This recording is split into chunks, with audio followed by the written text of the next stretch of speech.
I'm the occupational health nurse at Steel Dynamics Engineered Bar Products Division in Pittsboro, Indiana, and we're going to talk about heat stress today. Heat stress is a very serious and can be a deadly illness.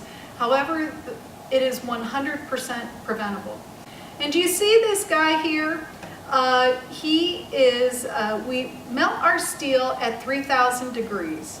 Whether it is 20 degrees outside or 90 degrees, he wears the exact same things every day. He's got his thermal long underwear on, his fire retardant greens, his silver coat, his hood, his neck drape, his spats, his boots, and my furnace deck people never go down with heat stress because they know how to recognize the symptoms and how to prepare their bodies to combat it. So what is heat stress? Our body is this amazing machine, and it wants to keep its temperature somewhere between 97 and 98 degrees. So you shiver in the winter when you get really cold, and you sweat in the summer when you get really hot.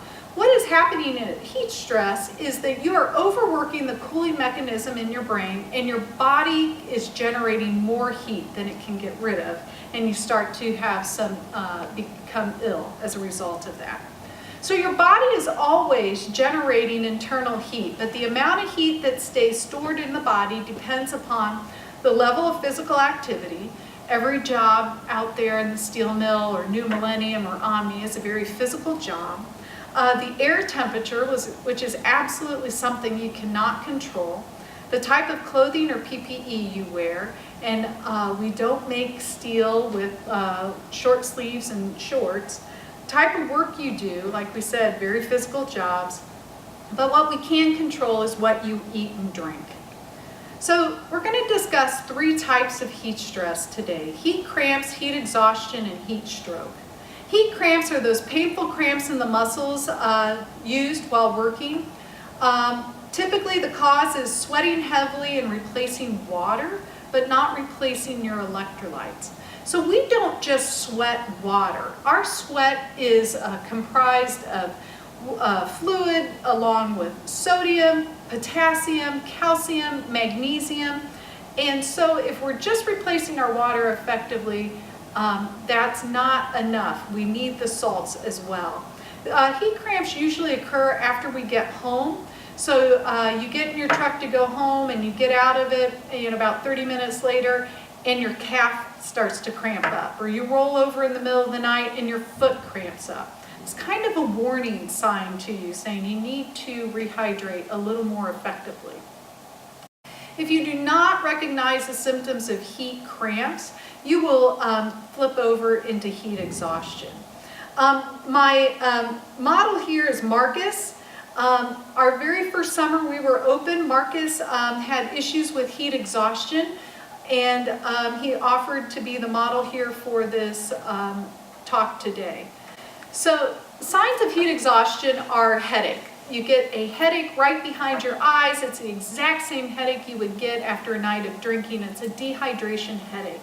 Other symptoms are fatigue, you feel weak, you may be nauseated, sick to your stomach, not thinking as clearly, a little lightheaded if you bend down to pick something up and all of a sudden you kind of have a little bit of a narrowing of your vision. Your heart is beating faster because you've sweated out so much of your circulating fluid volume that it's trying to help raise your blood pressure. You have rapid breathing. You know how a dog pants in the summer when they get too hot? Well, we do the same thing when we get too hot and are trying to blow off the heat. Profuse sweating and cool, clammy skin. So to treat this, you want to move the person to a cool, air-conditioned location, such as like the pulpit.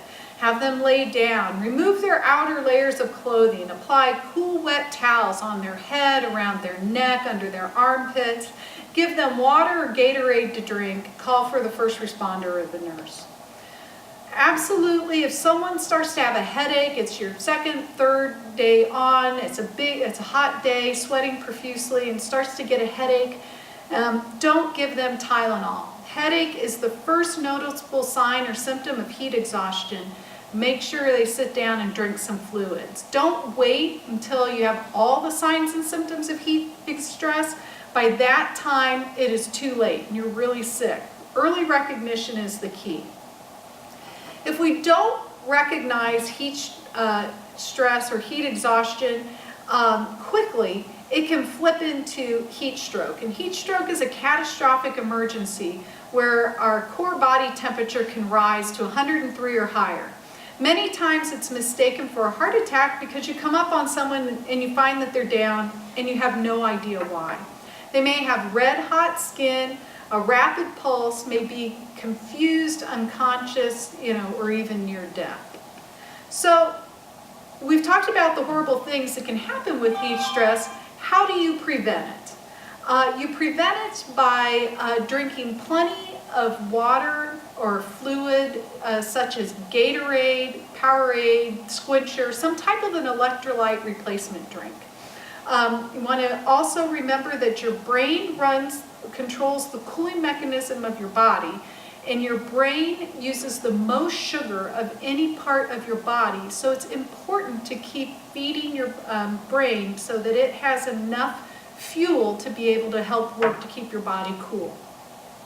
Orange juice. I have chocolate milk up here because back in 2006, Indiana University did a study with their endurance athletes, trying to figure out what was the best muscle recovery or rehydration drink. And what they found out is, based upon the carbohydrate to protein ratio, that it was chocolate milk. And so that is where the premise of the G1, G2, G3 series came. I'm not saying, that if it's 2 o'clock in the afternoon and you're having heat stress symptoms that you should have some chocolate milk, but I am saying that it might be a good thing to keep in your refrigerator that you can have in the morning before you work or in the evening when you get home. Remember that 8 ounces is 1 cup, so a styrofoam coffee cup is 8 ounces, and you should have at least 4 of those, so 32 ounces of fluid every hour. In addition, you can also have heat stress tablets if you don't want the extra sugars from the Gatorade because of diabetic or other medical issues. There are heat stress tablets available that do have the electrolyte replacement for the calcium, sodium, magnesium, and potassium. Remember to minimize the amount of alcohol that you drink, especially during the summer, because alcohol dehydrates. So if you are going to have some alcohol, make sure that you don't have as much as you typically do, and to follow it up with water so that you are still in good shape to be working the next day. How to eat to prevent heat stress? You want to eat lots of little meals. You want to be snacking. So pack some extra bananas, fresh fruits and vegetables, peanut butter, mixed nuts, chicken, fish, cereals, potato salad. So just pack lots of little things that you can grab and go. This is Eugene. Eugene's worked at our mill for the past 15 years on the caster, where it gets to be in excess of 120 degrees. He has never had an issue with heat stress. He's shown you what he packs. He packs a sandwich, some chips, some red pepper slices, oranges, apples, bananas, and grapes. And it's just very important to remember some of my most serious heat stress issues have been where the people haven't eaten between 4 and 7 hours. So you can't stop eating during the hot summer months. So just what not to eat, just remember, don't not have any breakfast and then around 2 o'clock run over to the cafeteria, get a big old greasy bacon cheeseburger and french fries, because all that food, the blood is going to rush to your stomach to help digest that food, and that there's less that is going to be circulating throughout your body, helping to cool it. So minimize the amount of carbonated beverages you drink, such as Coke, Pepsi, Mountain Dew. If you've got to stop in the morning and get that 44-ounce big gulp of Mountain Dew to get going, try to at least maybe cut it down to 24 ounces and make sure that the other 16 ounces are water, so that moderation is the key. The one thing you absolutely cannot do is skip meals. You have to keep eating during the hot summer months, even just a little bit at a time. Minimize the amount of alcohol you drink because alcohol dehydrates. Minimize the amount of caffeine you drink. If you have to have an entire pot of coffee to get going in the morning, make it a half a pot. Follow up with water. Moderation is the key to help support yourself through the heat stress. So do eat small, frequent meals. Get plenty of rest. Acclimate yourself as best you can to your work environment. Drink plenty of water, Squincher, Gatorade. Be in as good a physical shape as you can be. No one can tough out heat stress. Don't think that you can work through this because it's tougher than you, and your body will shut down if you don't protect it. So,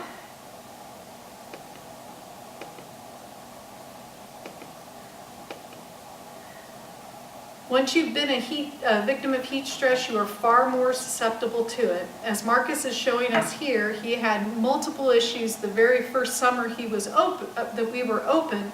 However, you can overcome it. So the best treatment for heat stress is prevention.